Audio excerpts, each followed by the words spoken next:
$2.1 million extra. I don't, Mrs. Newman, And it's not indicated in the line item as a contingency. I'm sorry? It's on a $20 million line item. Okay, well, 10%? You're overestimating 10%? no, Mrs. Newman, $20 million. if I could, is it an overestimation or a projection of what might actually come to fruition? They are projections of what may actually come to fruition. And what is that based on? On what? Past practice. Well, what did we spend last year on that line item? That made you think we're going to spend $2.1 million more next year? I'll be happy to get that for you. This is what I don't understand. If you have a reasonable basis to say, look, I think we're going to need more pencils next year, that's one thing. But in my view, this is more than that. If I could, I can give some brief explanation as to why that number would be there. Obamacare has yet to kick in.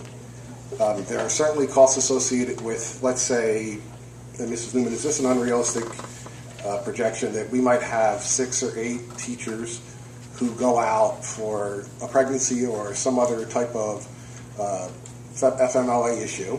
We bring in another teacher, and in essence, we have to pay health care for both teachers. In many cases, when we have leaves of absences, the outgoing staff member remains on payroll due to their fund balances, and they are entitled to their health insurance benefits along with all the other benefits.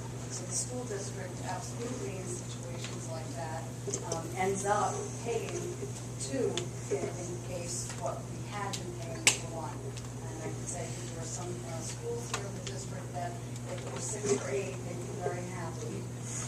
And if the teacher then comes back married and goes from a single to, or any staff member for that matter, comes back married, and goes from a single to family coverage, what's the increase there? $10,000 per person. That's about $10,000. So are these the types of things that you use as you calculate the potential exposure to the district? Well, where? Look, maybe I got this wrong, and I'll be the first one to admit it if I do. But where in the law does it say you can build in contingency money into the line items? Because I haven't seen that anywhere. My understanding is that it has to be in the unrestricted fund. I think that part of the confusion may be using contingency as the word. Well, it is a contingency if it's an unexpected expense. That's how you're defining. You're saying, look, this person may have a baby next year, and I'm going to have to come up with more money. Look, that's a contingent expense. That's not a predicted expense. How many FMLA people did we approve or other leaves of absence this year? We approved, and I'm just going to throw it out, 5 to 10 a month. Literally. I mean, I'm looking at every one of these principals nodding their head. The number is, there must be something in the water. I don't know. I'm in chess, but there's a lot. So we base the idea too is though that you base some of those projections on past experience. Could I interrupt for a second? I'd like to make sure that does any other board members have questions for the auditors, because I'd like to let them go. Yes, you're right. Thank you. So I'd like to bring this meeting back to order if you don't mind. Does anyone and the board members have questions for the auditors? Marion, thank you. Marion, thank you. Sorry for it. And sorry for your loss. Peter, thank you very much. Thank you, Peter. Well, then getting back to the summarization of the presentation, again, our proposed tax levy increase will be no higher than 1.96%. Our tax cap is 2.04%, so that projection is under the tax cap. And again, we will be reviewing what the state's real property tax freeze means over the next 3 years of the state plan. Our budget-to-budget increase is 2.1%. And just remind everybody that the budget vote is May 20th, 2014, and we would hope that everyone comes out and brings a friend to vote. Are there any other further questions from the board? So before we ask questions for us, Ms. Kluber has a statement she'd like to state, so go ahead. First, I'd like to thank everybody for the presentation, the auditors who just left. I have been guided my entire adult life by the overriding principle that I am defined by my integrity. I live by a moral compass that has been shaped by my family, my profession, and my faith, and my daily actions are driven by the belief that ethical behavior is the only acceptable behavior. Accusations have been levied calling into question my personal and professional integrity. Such accusations are offensive, baseless, and irresponsible. When coupled with the fact that a fellow attorney made them, it goes, in my opinion, beyond the pale, and I consider him an embarrassment to our profession. As attorneys, we are governed by the rules of professional conduct. Contained within those rules is a provision which prohibits an attorney from engaging in conduct involving dishonesty or misrepresentation. Reasonable people can have differences of opinion. We, as board trustees, are governed by a duty of care and must serve in good faith with the best interests of this community in mind. Upholding our fiduciary duty to the community, however, does not give a trustee the unfettered right to make erroneous and inaccurate statements because he disagrees with the methodology or course of action being taken. Reasonable people may seek out resolution in other ways, to work toward alternate methods, to gain additional knowledge, or to simply agree to disagree. However, to suggest that any board on which I sit knowingly and willingly engaged in illegal acts is at best intemperate and at worst libelous. I have worked diligently on behalf of my family, my friends, neighbors, and community who call Commack home. I will continue to exercise my duty the only way I know how, with honor and dignity, notwithstanding some with whom I currently serve. Thank you.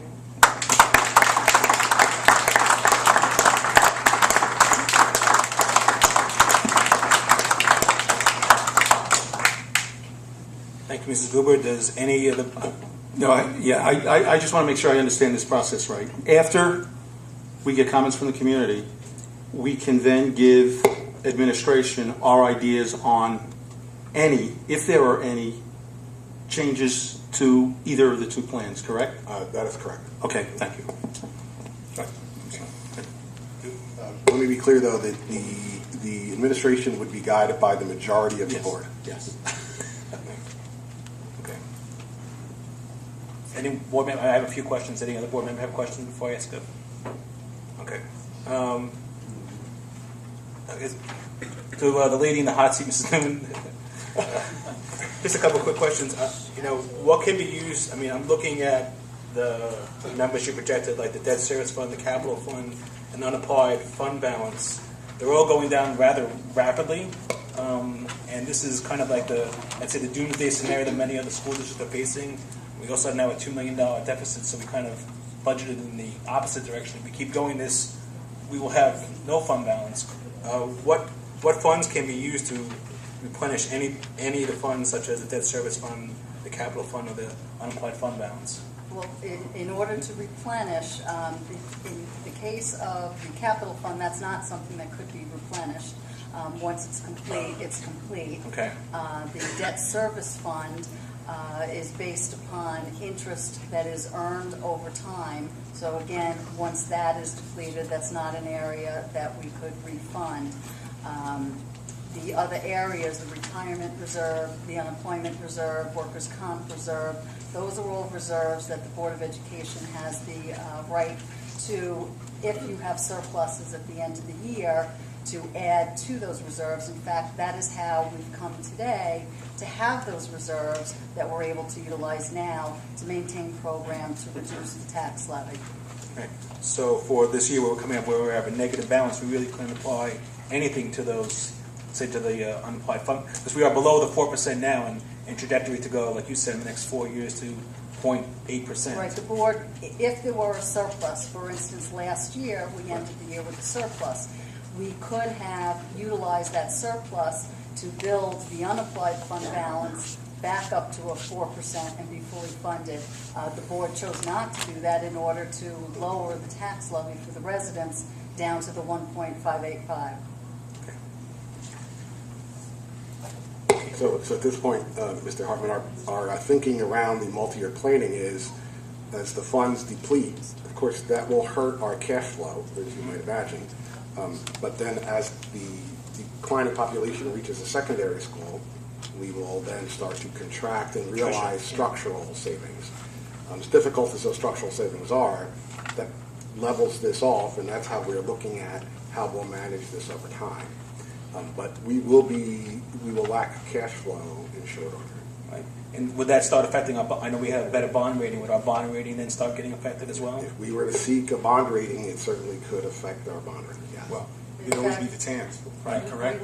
We've been seeing Moody's lowering municipalities because of depleting reserves. And the other question I have on the EPC, the $1.4 million payments, are those steady payments every year for the next years, or do they spike up and down every year? No, I believe those are fixed, but I'll verify that, but my understanding is they are fixed. Okay. Any other board members have questions? I have just one question for, I guess, Dr. Pecora. I guess I didn't get a chance to get it in for you. Just a quick question on the enrichment classes that you're offering, which is a great idea. Is that going to be offered to all students, or some of the students? What's the plan to enroll? There are the three components of the program. The challenge and discovery would remain, and it's for students that are selected for the challenge and discovery program. Correct. But the Learn at Lunch is open to all students, challenge discovery, and every student in Sawmill and in Burr.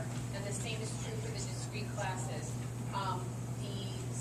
The vision right now is that the teacher would push into the classroom, so the classroom teacher would be there, and that would be about twice a month in each class, 3 to 5. Okay. Both buildings.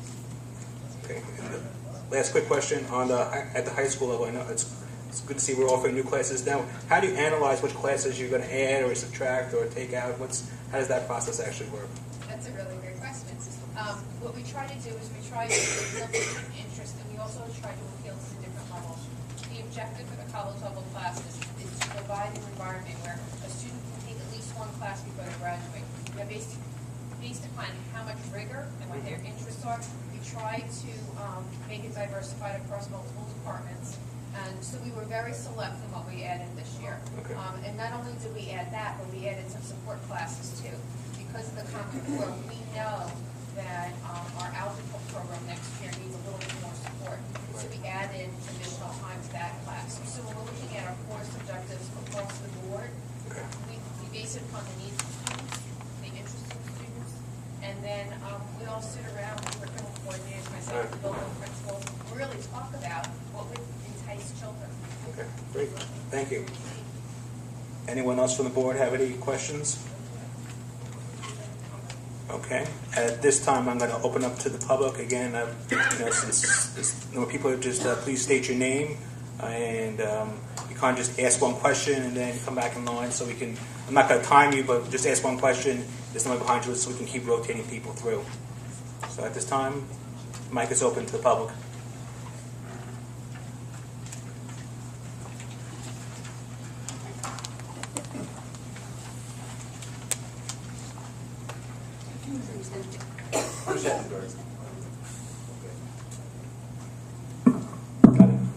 Bruce Ettenberg. Hi. I was interested in the capital fund, the bond 2001 unallocated. That's that $90 million bond we borrowed and bonded in 2001. And in 13 years, we still have $6 million left in that. That's correct. And how long have we had that $6 million sitting there unallocated? The final phase of borrowing, I believe, and I would have to go back, but I think it occurred in phase 3 was probably 07, 08. So we've had that $6 million sitting there for at least 7 years, 6 or 7 years. Ms. Newman, And what percent are we paying on that? We had restructured some of the debt. I believe it's approximately 2%. So we've been paying 2% of $6 million without using that money for 7 years. While we're actively going through, you may recall, I believe it was last year, that the board approved what we believe will be the final round of projects for that bond issue. The projects have come in under budget, which is how we end up with an unallocated balance. No, I understand that. And then we move it back into the general fund as it's not being utilized. does the money also earn interest? Absolutely. It's an interest-bearing account, which is how in previous years some of those funds were increasing over time as well. And we're using $1.2 million next year? That's what we're projecting to utilize, yes. And is there a plan for that? that's being moved over to offset the tax levy. So that becomes part of the That's unreserved part of fund. Yes. Thank you. You're welcome. Thank you, Bruce.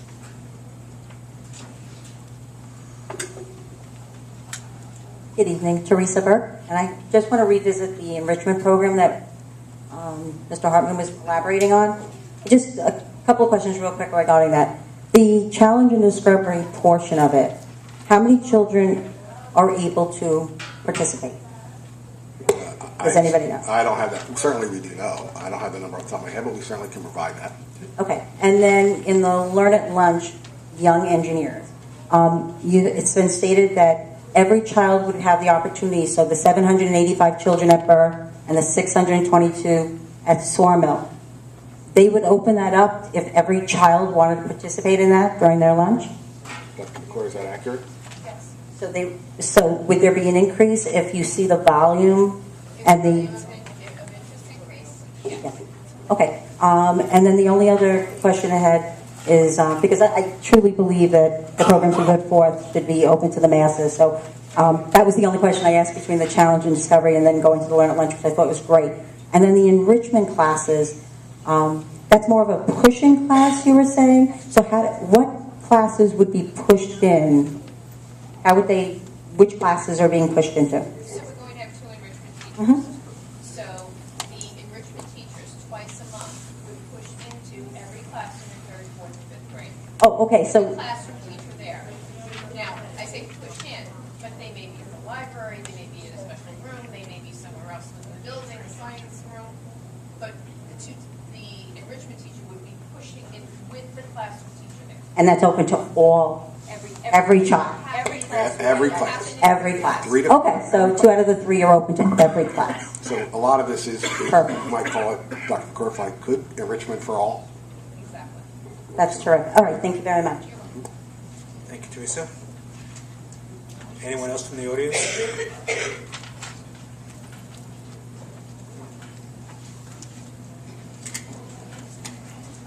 Good evening, Dan Fusco. In the last presentation, we said that the tax levy was going to go up a little under 2%, and the budget was going to go up $4.5 million. The numbers that Debbie ran off there before about the contingency money, that mysteriously enough was about $4.5 million. So the way I see it is you guys are raising taxes to the tune of $2.5 million, and I guess you're going to get the rest in state aid, which is going to be the exact amount that you need to make another contingency fund. It's not a contingency. It's an estimation of money we may need. That's called a contingency. No, there's a difference. What is the exact definition of money we may need? If we don't put that money, and there's a separate issue I'm going to get to at the end of this, but if we don't put that money in there, and the number was $2 million for Common Core next year, and I'm sorry, $1 million, and we didn't have that in there this year, what would we be doing? We'd be standing running very big car wash sales out here on a Saturday. Tap into the $6.5 million unrestricted fund. If I could, and I think we showed tonight when that money will actually be expensed. And so the contingency is the wrong term. Although, and I've used the term myself. But I would agree with you, but I've been coming here for 2 years now, and the contingency unexpended reserve funds just be going up every year, not going down as you're projecting. I'm not going to argue. Okay, I'll let you have the floor. No, I'm done. Okay, thank you. The other- Wait, anyone else? One question at a time. Hi, Pam. Yes, hello, Verity. Hi, Mr. Barrett. One is just for you. All right, this is all about budget tonight, so. Okay. Yes. We'll try. Thank you. Have a lot to say about this budget. Parks. I'm sorry? Parks. I didn't hear anything about the parks. Parks? Budget. Parks. The park assessments. Oh, okay. I mean, at one point, I thought they said New York wasn't doing it, but that's not the case. Our understanding now is that is at minimum been delayed. The exact year, I think we hear different years. However, from a technology perspective, meaning we would need the technology, we would be prepared not because we're getting ready for park, but because we're getting ready for expansion of use of technology in our schools. As you know, I'm not going to get on my soapbox about state tests. I think we all know how I feel about state tests, and certainly don't think we should be moving to the parks. So I'm not sure whether they ever going to or not, but it didn't result in any projected expenses for next year. I don't know if I answered your question. You did. However, I was just online and I saw something recent, that was put out this month, last month, that Parks is going forward in New York and field testing has already started. So I have confusion there. Yeah, so do we. And that's coming from the state, not from us. So we don't have anything built into the budget. However, for Parks. Our technology would be ready, because that would really be the only expense for us now, would be the technology component. We've been building out our technology for a lot of reasons. I can certainly share with you some of those reasons another time, around access for students and being able to use their own devices and so on and so forth. So our projection is that we would be ready should they actually implement the parks. As you know, Chancellor Tisch told me directly, parks aren't coming here. I understand what you read. I read the same things, so I'm getting conflicting information. But we'll... And we have no field tests. No. We're not slated for any Parks? No. We don't have any park field tests. Okay. All right. Sit. Yes. Yep, Thank you. Thank you for standing on protocol. Thank you. Dan, you can come back up now. Round two. Round two. All right, one of the charts I found interesting was the enrollment changes. And I guess you can consider the correlation between the decline in enrollment to the decline in young people moving into Commack that want to bring up kids in the district. Not necessarily, because I've been part of. No. Part of it is just purely the declining birth rate. I mean, that's the largest portion, because by sitting on BOCES, I have seen those exact same numbers for every district, and except for 2 districts in the Western Suffolk BOCES 18 districts, kindergarten enrollment is going down year in and year out because the birth rate is declining. So you don't attribute it at all to people, younger kids going to college and moving to more affordable states that they could afford to buy a house and pay their taxes and raise a family? You haven't looked at national averages that maybe in the least expensive areas? I know where you're going on this. Where am I going? I don't even know where I'm going. Well, I can certainly say that... I know where you... Hold on. If you got me figured out... The average birth rate in the country is down. So, I mean, that's, as far as I'm concerned, I believe, and don't quote me on this, although I'm sure you're going to put it up on YouTube, it went from about 2.2 to 1.9 average births per household, which is a substantial difference. Causes, as you can imagine, that 0.3, if you multiply that over multiple homes, has created a declining birth rate in the population of the country because the baby boomers themselves have aged out of having babies. So the overall population in the country is declining. It certainly is declining in Western Suffolk BOCES and in other areas in New York. You can find variables, but indeed, are there economic conditions that cause birth rates to drop? Sure. The recession would have no doubt caused people to not have as many kids. Might not get married, might not get out of college as quickly. All kinds of things that cause that birth rate to drop. And that's just one man's opinion. So you don't think there's a correlation between rising taxes and younger people who would have their kids enrolled in school moving in to the neighborhood? You don't think there's a correlation between that? I wouldn't say that I would say that that's any different here than any place else. And I think I figured out what you think I'm going. So please don't. So don't? Don't? Go ahead. You don't want me to say it. I won't say it. Go ahead, say it. I think, because you said to me, the reason your kid won't move to Commack is because the taxes are too high. Isn't that what you said to me last week? Because of people like you. Because of people like me. Who continue to grieve their taxes that cause the rest of us to go up. You don't believe it, but I'm telling you. Those of us who live... Okay. No, you brought it up. Those of us who live in the town of Huntington and have not grieved our taxes are paying an extra $800 a year on the average house because of the people who have breathed their taxes. And you can make your other comment, Mr. Tampolini's made it, that's just the fact.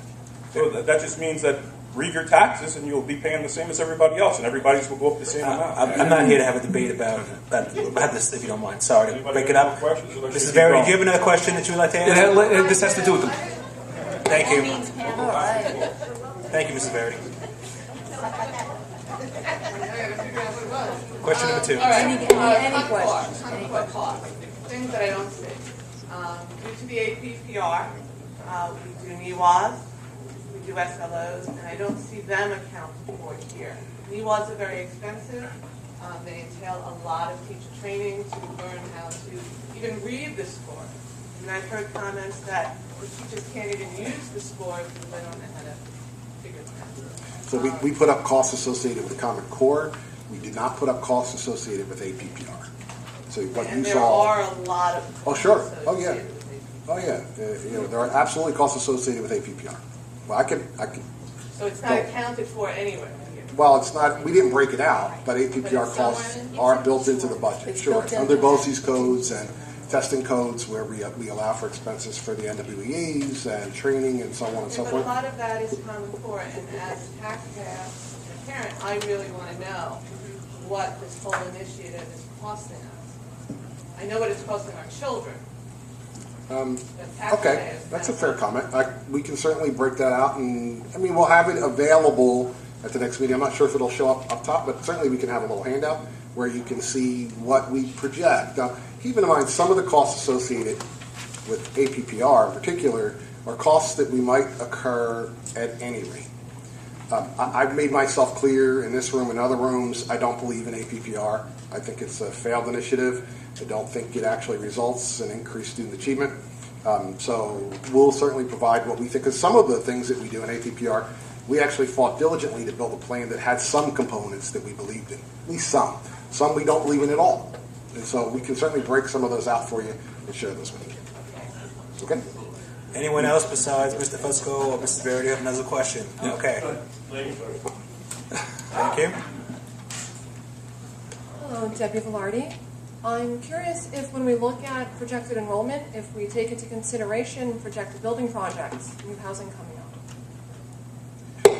The study was done by BOCES, and yes, they take a lot of variables into account.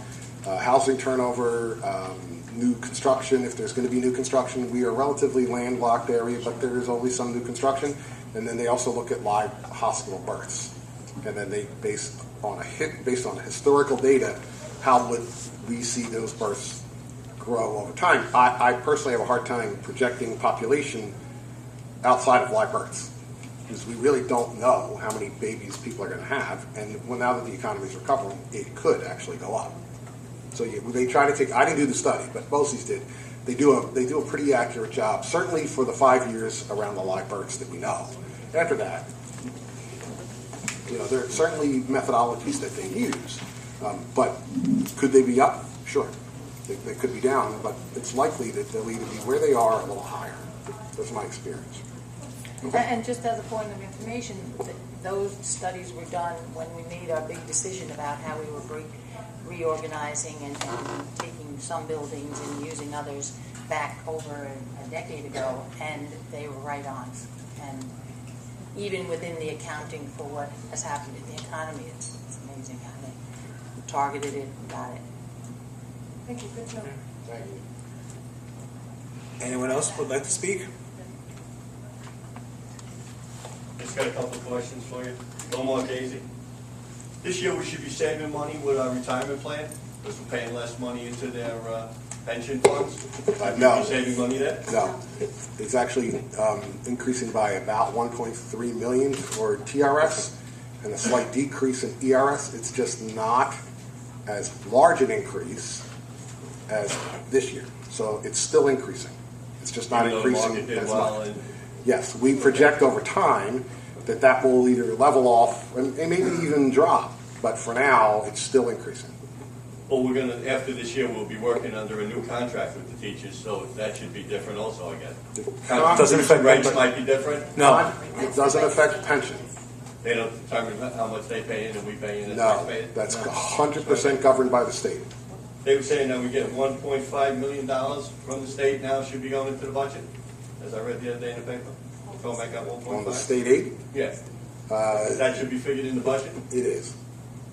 It's the same numbers now as we just Yes. came out with the meeting. Mhm. They just Because- posted, and you knew they were going to give us that money. We- Okay, I'll go with that. Hold on, I'm going to respond to that. Okay. As I explained, I think probably twice tonight, the numbers, we had the original number from the governor. That number has changed. Some of those numbers, much like our own budget, are based on projections. And so we analyze those numbers, because it's like cost-driven aid. So they project how much cost-driven aid they're going to give us. Our experience has been that our cost-driven aid sometimes is right on, and sometimes it's a little lower. We can look at that and determine, okay, are we going to spend the same amount of money in technology and get cost-driven aid? Are we going to spend the same amount of money on high-cost students and get aid on that? If we're not, then we don't want to over-project that, and we don't want to under-project it. So before next week, we will get that number. It'll still be a bit of a projection, but we'll use that number, and that may alter the projected tax levy increase. Okay. Mr. Mukasey, I just want to, sorry to interrupt, but One question at a I time. don't have 5 minutes. No. Tonight we're doing one question at a time. You just to make sure everyone has an opportunity to speak. Mrs. Bergen? Debbie Berger. I just want to let the board know that I had a meeting with about 4 real estate agents that do a lot of business here in Commack. I think your numbers are off, OCs, but we'll see what happens. According to them, as long as I asked how are the sales in Commack, and they said they are selling slowly. The prices of the homes are a little bit lower, but they are selling better in Commack than any other surrounding districts. And I said, why is that? Is it our waterfront property? And she laughed and she said, no, it's your schools. So I am begging you to please keep the program that we have for our community. Thank you. This year we're going to do 150 less students. I don't have the exact number in front of me. And like Mr. Fusco said, you don't read anything into that we're educating 924 less students over the years, and our taxes keep going up and up and up. There's a reason why people in Commack are having less kids. It's expensive to live here. And for the first time I heard, I don't know if it's a fact yet, that 50% of the people don't have kids in the school district now. For the first time in Commack's history. Can I just say something? In the earlier days, I've we been here had in the earlier 24 buildings, as you know, and 15,000 kids. Right, I was here. So I was one of them. much of what happens to the population of this district is not solely targeted or a result of the tax levy. There's so many other dynamics, and as you said, we have people that are not leaving, even though their houses. My children are not in school anymore. I'm not going anywhere. So if I don't move out of my house, no one can move in there. It's just a matter of people staying. Some of them have other lives in the winter. I don't, but they definitely come back, and that's life because this is a lovely community. So I think it's don't a great know. community. I'm here 56 years. I'm here a lot longer than you are. You I'm here absolutely 56 are. years. It's a great community. Well, like Mr. Fusco said, you're forcing out the younger people and the seniors. You hear it all over Commack. I'm pretty involved in We're Commack. all over Commack too. We Right. thank you I'm for not, that. I'm And not I here to know you know argue that. with you, Mary I'm Jo. not arguing either. All I'm We saying all to you here. is, and then you're worrying about paying for the kids in the year 2018. I mean, That's gotta not to be worried that. about. Well, what I can say certainly is that last year and this If year, the decrease is down, we're going to have less teachers by then, we're going to have less students by then, and less buildings. this year and next year, we have the lowest tax levy increases in the history of the district. But is there ever such thing as no tax increase? It certainly is possible. Okay, Sure. that's all, yeah. I mean, there are districts that do that. No, I'm not asking about other districts. I'm worried about Commack district and taxpayers Well, in you can Commack, see, not the- we've demonstrated our long-term plan and how those numbers actually play out. So if, let's say TRS costs decrease and go from 17.25% down to 12%, sure, you're going to, absolutely, because now we're going to experience a $6 million savings. No, I understand that. So as opposed to an increase, it's not just that it's not as large an increase, it then would be an actual savings. If something like that were to occur, sure, those variables that we can't control contribute either to increases. You do a great job. or I just think, decreases. Sure. I think you do a great job. I'm not here to fight with Mary Jo or anybody else. Okay. All I'm saying is, when you talk to the taxpayers in the town, they feel that every year we spend a little more money in the school district than we really should, or with, and they want to get their tax dollars money's worth. That's all. Thank you. Thank you. Anyone else have a question? All right, go. Marion Montello. So I just want to say, let's see if I can do this without crying. So my baby's graduating, and God willing, if she doesn't kill me first, but anyway, she's going to be graduating, and I want to thank this district for, because thanks to the education of the great teachers in this district, as well as the availability of amazing programs like the ID program, which my daughter did take have full experiences with, the great athletics program here, which gave her such a wide experience, and the availability of the community programs, thank you W. Verga, but things like Special Olympics, Relay for Life, which created a fantastic resume for my daughter, but also more importantly created really a great kid. She's forgetting that she's a great kid this senior year, but Yes, I remember that. and thanks to that, my daughter was accepted early decision to NYU, and I'm very proud of her, but I will also say that I'm really proud of this district, and it's because we were in this district that happened. I really believe that. I'm not putting my daughter down. She's a great kid and a good student, but you gave us those opportunities, and you gave us opportunities that she was able to take advantage of. And I'm very proud of her. I'm very proud of my district. And in fact, it is a place that you pay a lot of taxes to live here.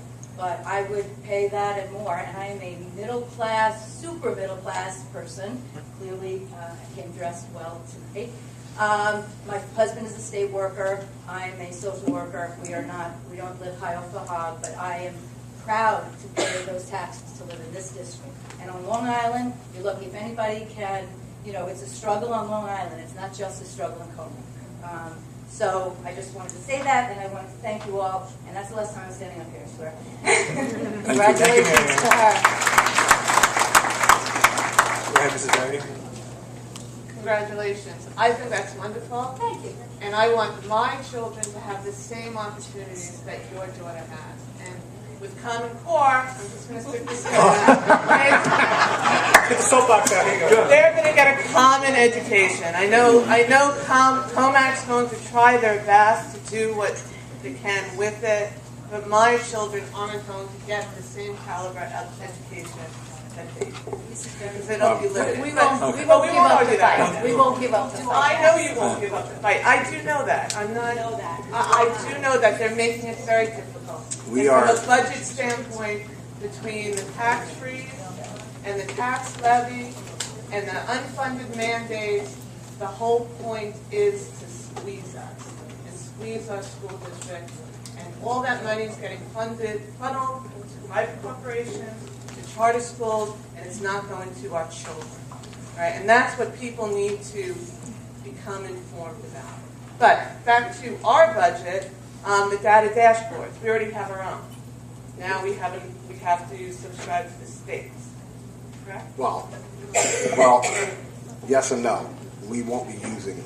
They give us one as a result of being part of Race to the Top, but we won't use it. So we're going to continue to use our own. So we don't have to pay for that. No, we would have to pay for it once Race to the Top expires. So we don't plan ever to do that because we don't believe in anything under Race to the Top. So even if you didn't take the Race to the Top money, as you know, you still have to do everything under Race to the Top. So they'll, in essence, assign us a dashboard, which we are not going to populate with anything. The state will have some information populated, although in this last budget, we're waiting for language to come out about In Bloom, which may actually not occur, but don't quote me on it. So In Bloom is separate. So, but then what data will go into the dashboard? That's what I'm talking about. There's still a lot of conversation about that. So, no. The short answer is no. We're not going to use their dashboard. We're going to use our dashboard. In Bloom is done, but it doesn't mean that something else isn't going to come up. That's actually my point. Yes, thank you. I will say before we've taken the advocacy effort now to U.S. Congress.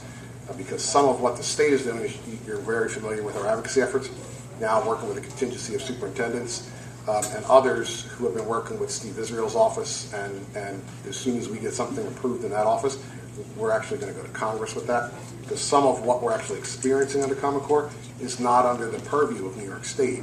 It's as a result of ESEA and NCLB. So we're really close to that. We'll make formal announcements to the entire community when that occurs, but that's where the fight is. We're not giving up, because the last thing we want, and anybody in this room, I don't care who they are, doesn't want to see our program diminished. We're fighting it tooth and nail. And so, is it hard? Yes, because they're actually driving some of what's happening in our classroom that we can't control because of the state tests. Everything else, as you can continue to hear about the enrichment programs and the science research programs, we're fighting tooth and nail to keep those things. But how do we manage this with what's actually being infiltrated into our classroom? That's a whole other conversation. We'll certainly continue this, but we can't do this for tonight. Thank you. Okay, I have a question. Mr. Fusco. Mr. Fusco, will you let her have a second question? That's what I think not. Thank you, Mr. Fusco. Go ahead. We had a lot of refusals. I saw online, I don't know, Commack has something like 250. I don't know if that's correct. And from what I can tell is that the numbers keep rising. As we see who's absent, who came in late. How many kids do we have? I hate to do this. Is this budget? Yes, it is. Okay. It is. How many? It has to be. Okay. 3 through 8. How many kids are testing? Do you know? It's about I am- falling below that 95%. We are going to fall below. Okay, we are. Yes, we're going to fall below the 95. Not necessarily everywhere, but we're everywhere now. So 3 to 8, we are going to fall below the 95. Okay, so the question is, this is the question that most parents are asking me, will we lose funding? And that's the question is our funding effective? Do we lose funding? Well, nobody knows yet. They say after 2 years of not reaching the 95% threshold, that you in essence have to develop a plan that they could then, obviously the state could oversee, and then you may trigger the use of outside resources to provide support for students who didn't pass. So are they actually going to count the 999 the same as a failure? They haven't indicated. There were districts last year that failed to meet the 95%, but didn't necessarily hit failure to make AYP. That was very quiet. We don't know if that's going to... Are we under a waiver? That's what I keep hearing. I'm sorry? I keep hearing that we're under some kind of waiver for that AYP. Yes. Well, listen. So it doesn't count. There's a lot that we could sit down and actually review the state regs and laws. It changes daily. So getting into all of those conditions, so the original question was, could we, in essence, in some way, shape, or form, lose some of our funding after failure to have 95%? Technically, they say yes, but are they filing waivers? They filed waivers where the waiver's approved. I read the waiver. It hasn't been approved yet. So it was a waiver to ESEA. Commissioner King's office wrote it, submitted it. I haven't seen the approval yet. If you've seen it, that's great, but I haven't seen the approval yet. If it gets approval, then the waiver is on the AYP, but right now, I haven't seen that approval. I've read the ESEA, I've read the waivers, but I haven't seen the approvals. And also, kind of what I'm hearing is, no matter what we do, they're going to change the rules, so it doesn't really matter. Correct. Thank you. Thank you, Mr. Verdi. Anyone else? I'm going to wrap it up. All right, first I wanted to follow up on what Janine said. And, Mike... Should we say anything? And by the way, please... The high school PTA lady. Marianne. I'm sorry, Marianne. I'm sorry. I just want to follow up on what she said. I have kids in the school district as well. I have nieces and nephews that probably fill up several of the classrooms in this district as well. And my kids are getting an excellent education here. My kids are getting ready to go to college. And I hope that they're going to get into the colleges of their choices based on the educations they got here. I have nothing but praise for the teachers in the school district. They've all given their all to my kids. The principal of this particular school, she's an exemplary person. with the interactions I've had with her lately. So I have nothing but praise for the people that work for this district. And I have nothing but praise for you guys. We have disagreements on certain aspects of how the whole system works. And I guess we agree to disagree. But, so that said, Okay. we have some new terms in here that I guess I don't understand what some of the terms are tonight, like appropriated fund balances. So I guess I'm going to have to do my research. But what I will say is, back what the auditor was saying, and what Jim was referring to, as far as the 4% that we have in the free unrestricted fund is maxed out at 4%. Unfortunately, we're less than 4. We're less than 4. We're much By less law, than 4. We're under 4. We're under 4. We're at We're headed 3.8 something or 3.3 something. We're pretty close to 4. Okay. With all the talk about with all the talk about the controller's office, I made a phone call to the controller's office, and the controller's office verified what he's saying, that by taxing us for money that's unexpended, that gets counted towards the unrestricted funds. So that adds to the 4%. So we're actually at like maybe 9%. And the fact that you roll it over into the next budget is circumventing the law. Because let's say, for argument's sake, hypothetically, we underexpended our budget by $30 million this year. Wow, $30 million. But if you just go next year and say, well, we'll just raise the budget next year by $30 million, and we'll roll that $30 million in it, even though you're not going to spend the $30 million, you're circumventing the tax cap law. If I could. Sure. I've read the comptroller's reports, and our legal counsel has weighed in on the comptroller's reports. The districts that have been cited underspend their budget 7, 8, 9, 10, 12, 15%. Ours is between 2 and 4. And only the time it reached near 4 was when we restructured our bonds and saved a significant amount of money. We allow for, and the auditors were very clear about 2%, and that is as long as you have a rationale for why you want that 2% in there. Correct me if I'm wrong, but I heard them say that's perfectly permissible. If somebody were, and we don't, build in money just so they could have it to use in another tax year, that's not permissible. You're right, that's not permissible. We don't do that. We only build in for expenses that we think absolutely might occur. Mrs. Newman has been very clear about that. She's on the record saying this number could actually happen, and then she fights all year long to try to keep that number under. And in fact, everybody in these front rows supports that. So if they can find the books cheaper, if we don't have as many kids qualify for AIS because our teachers were able to get them to pass the test, any number of things occurred to cause some of those expenses to not materialize, that's where that money comes from. It then all folds over into the following year. So this idea that we are somehow circumventing a law is simply not accurate. It is not accurate. The idea that we are allowing for expenses that are going to occur as we project those expenses, that's exactly what we do. I don't want to go in. We can go back and forth over this. At this point, I do think we have to say we agree to disagree. Okay, well, I just got a follow-up question. Is the $4.5 million that was on that thing you read out loud, is that included in the $11.85 million? Or is that in addition to it? That number is not that's not the accurate number anymore. This isn't the right accurate number? No, that number is. 4.5 is not. 4.5 is not, because we've been working through this through the budget development process. Okay. So just like any number, those numbers can fluctuate based on the new information. I'd have to turn to Mrs. Newman to answer that question. And then the last comment I have is... I'd be happy to answer your question. That's okay. the last comment I have is, I think what we're doing this year, maybe I'm skeptical, but it looks like we're raising the tax levy 2% because we're anticipating that everybody is going to get a refund from the state of that amount because we're under the 2%.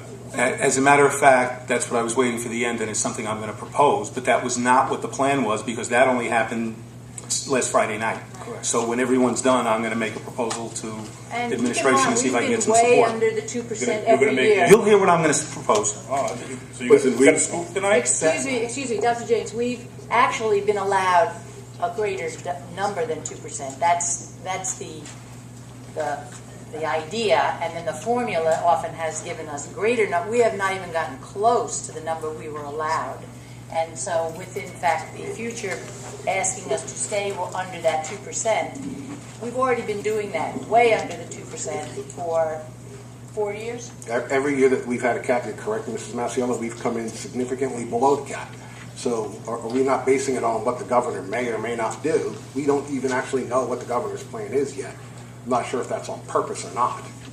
But either way, we have to operate so that this district runs year in and year out, and we can provide for stability, meaning in the program and tax levy increases. If we project that that's what's going to occur, and then you don't get it, you're going to look at me like I got three heads, like, what are you talking about?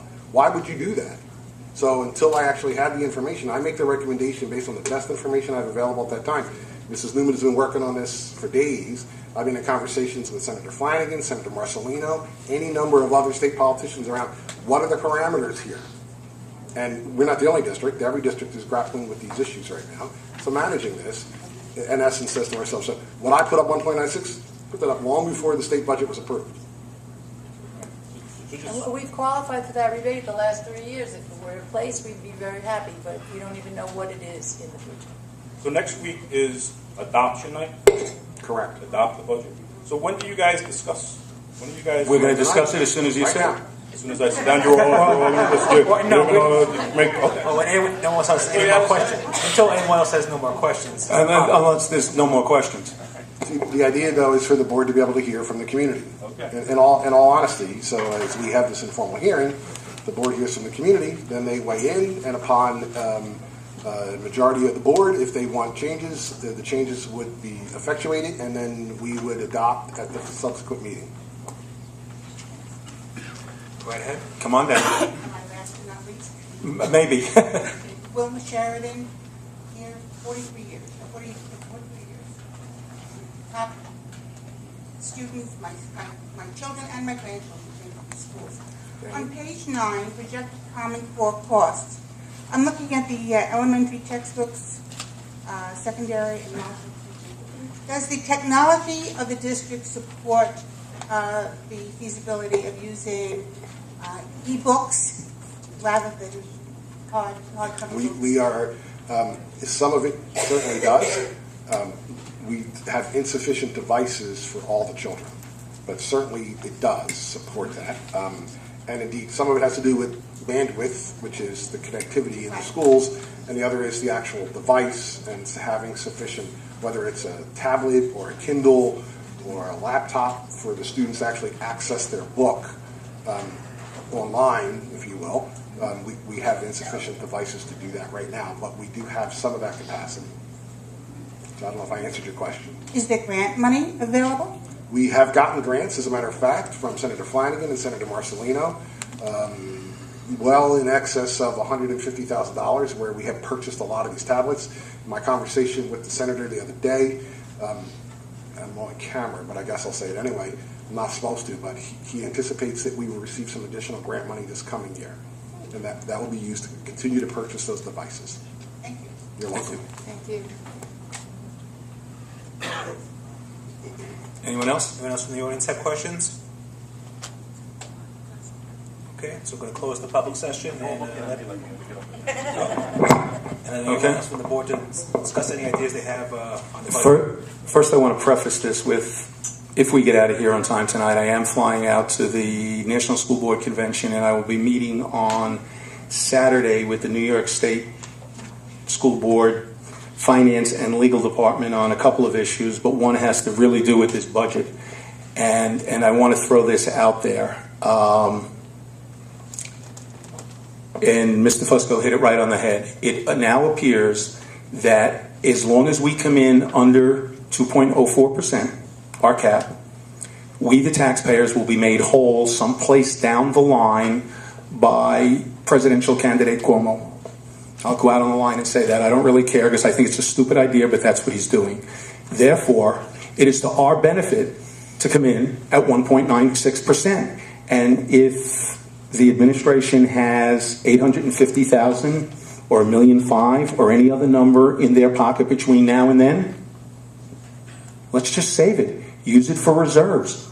Or If this rebate doesn't happen, then give it back in October when you set the levy. But there is not 1 ounce of reason we should come in under 1.96 based on the proposal the governor has out there. And I will be discussing this with all of the NISBA people and everyone else from New York State on Saturday.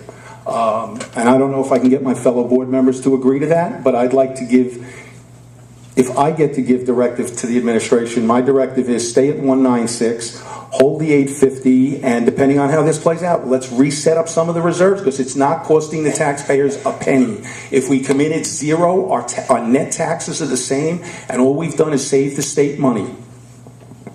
And along the same line, the idea that perhaps the incentive to come in 1% lower down the line, that's another one of the interesting suggestions by our hardworking governor.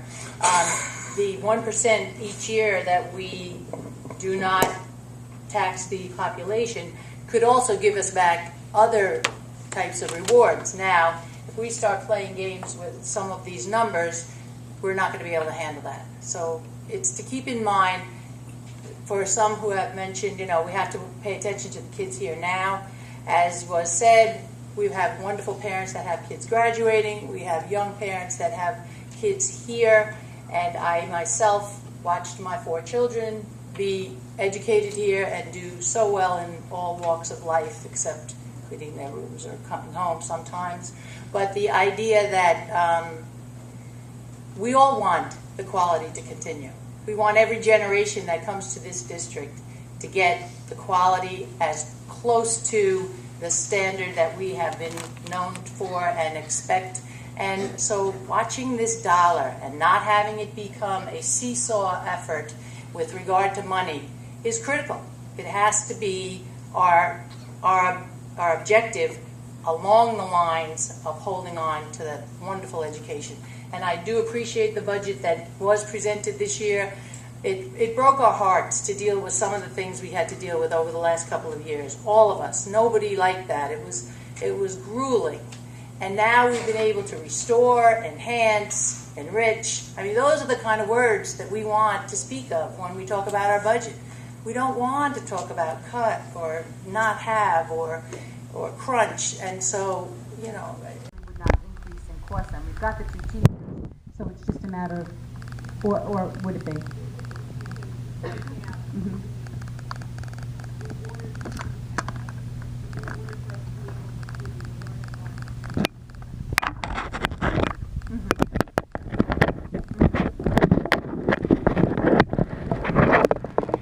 With 1 additional teacher, so my proposal would be with that, if we did have the additional money, continuing the levy at 1.96, I would like to see an additional enrichment teacher hired and maybe possibly as long as that expand increased time doesn't complicate the whole curriculum challenge. Correct. I know every principal has.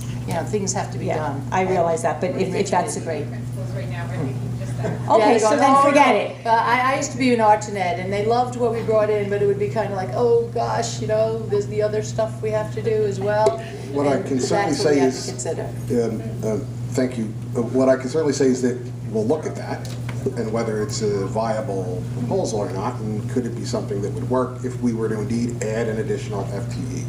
Because with the current FTE, that the program as it was described is the way it would run. The only way to expand it would be obviously to add another person. Cost would be basically the cost of the the highest paid teacher on the Pell list, right? The preferred eligibility list. We'd have to go there, call that person back, and offer benefits. It's one of the reasons we can't quite give you an answer. But for argument's sake, it's an average teacher salary and the benefits associated with that. But then how would that actually fit in? We can certainly bring forth a proposal, but we would need some direction on that pretty quickly so we could build it back into the budget increase. Right? No, but does it really have to be? Or can it just come out because we're saying at the tax levy, we can spend whatever we want as long as we come in at 196? No. Never mind. I'm wrong. It's a budget. It's a budget item, but we can manage that. That's great, Renee, that you're on. That's terrific. I like that. Dr. James, with the additional state aid, we haven't fully realized where we're putting that money yet? We haven't made a recommendation to the board yet because we want to get a final number. Right, because like I said, my concern is I think Mrs. Verdi has said this, and I see other school districts doing it. School board members, we are heading, most of the board members don't have children in the district, and I don't want to be in the yo-yo situation where we have to do 2 years from now drastic cuts because now we dipped into our reserves, we have no reserves, and we're left with nothing but bare bones, and now my kids can't enjoy the same fruits of everything else that we've enjoyed in this town. So I would recommend to at least looking at trying to stabilize our reserve fund, because we're already projecting deficits. If every year we hit deficits, we will hit rock bottom and be like Mrs. Berger said, like Sachem, where their class sizes are I believe they're in the 30s right now, and I certainly wouldn't want my kids trying to be taught in that kind of environment. Oh, we don't talk about other districts here.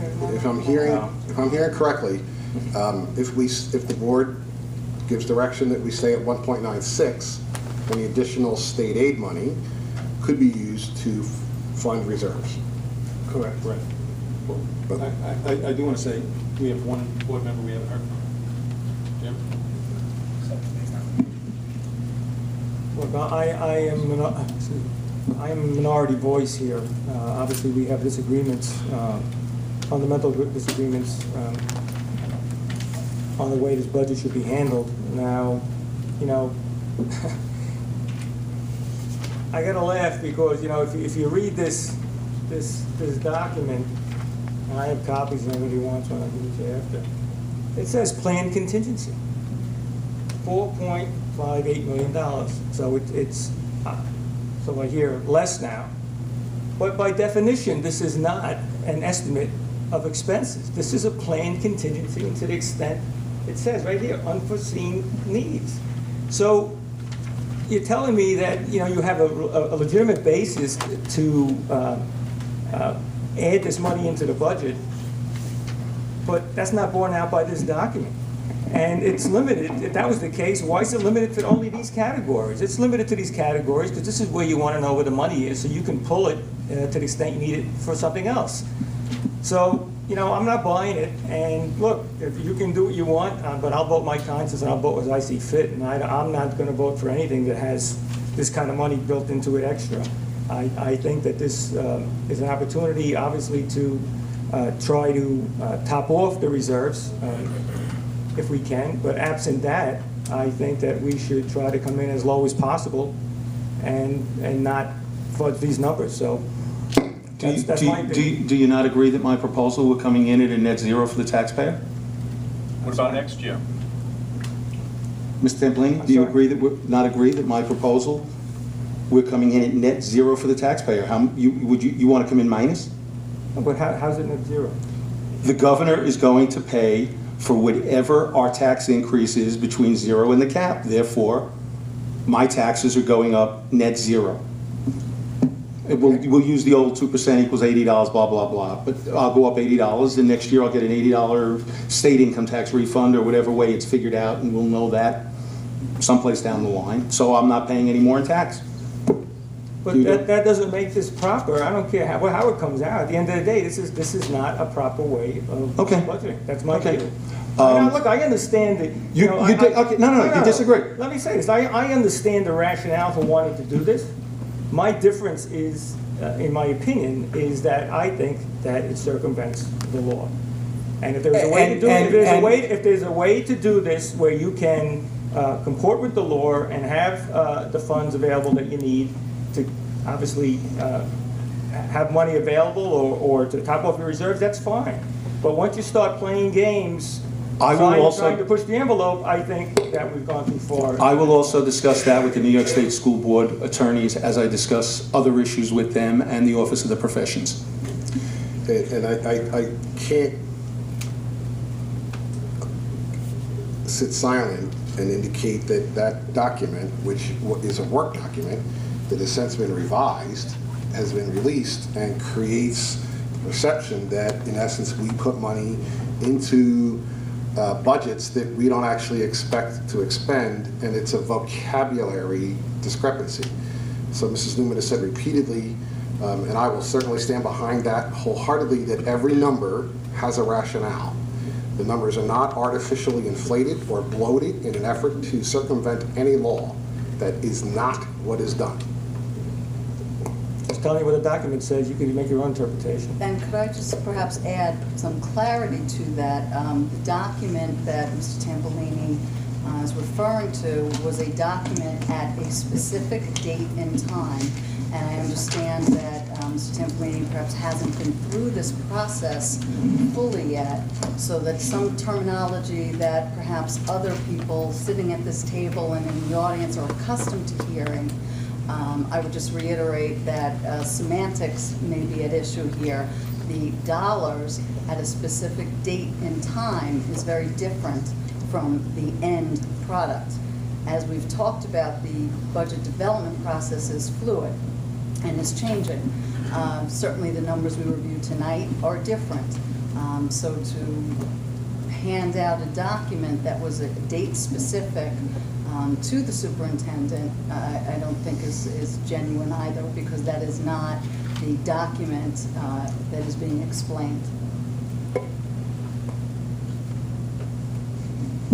Can I add one more note? We're talking about semantics and word choice. I, in particular, am very offended that my name has been associated with terms like illegal, against the law, circumventing the law, whatever other phraseologies.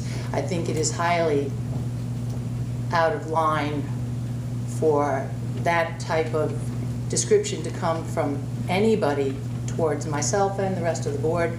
But in particular, I think it's a major assault when it comes from a fellow board member.